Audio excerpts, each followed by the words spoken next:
ഇവിടെ ഇന്ന് നമ്മുടെ കേരളത്തിലെ രാഷ്ട്രീയ അന്തരീക്ഷം വെച്ച് പരിശോധിച്ച് കഴിഞ്ഞാൽ ജമാഅത്തെ ഇസ്ലാമിയും SDP-യും ഒരു പ്രത്യേക തരം നിലപാടെടുക്കുന്നത്. അവർ മതരാഷ്ട്രവാദത്തിന് വേണ്ടി നിൽക്കുന്നവരാണ്, അതിൽ തർക്കമില്ല.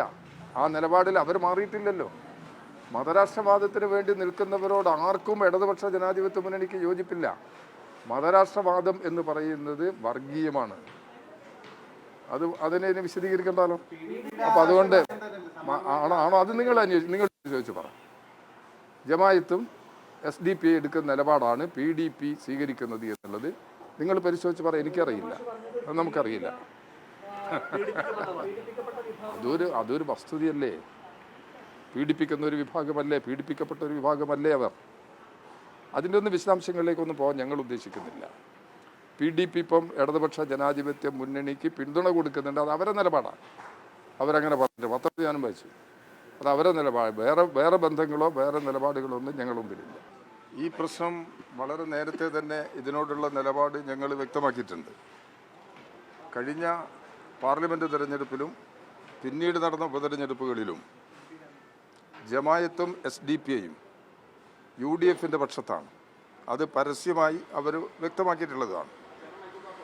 പാലക്കാട് തെരഞ്ഞെടുപ്പ് ഫലം വന്നപ്പം അതിൻ്റെ ആദ്യത്തെ ആഹ്ലാദ പ്രകടനത്തിന് നേതൃത്വം നൽകിയത് SDP-യാണ്. ഇതിനെക്കുറിച്ചൊന്നും UDF ഒരു തരത്തിലുള്ള പ്രതികരണവും പറഞ്ഞിട്ടില്ലല്ലോ. കേന്ദ്ര ഗവൺമെൻറ്റിന് നേതൃത്വം കൊടുക്കുന്ന RSS സംഘപരിവാർ ശക്തികൾ അവർ മതരാഷ്ട്രവാദത്തിന് വേണ്ടി നിൽക്കുന്നവരാണ്. SDP-യും ജമാഅത്തും മതരാഷ്ട്രവാദത്തിന് വേണ്ടി നിൽക്കുന്നവരാണ്.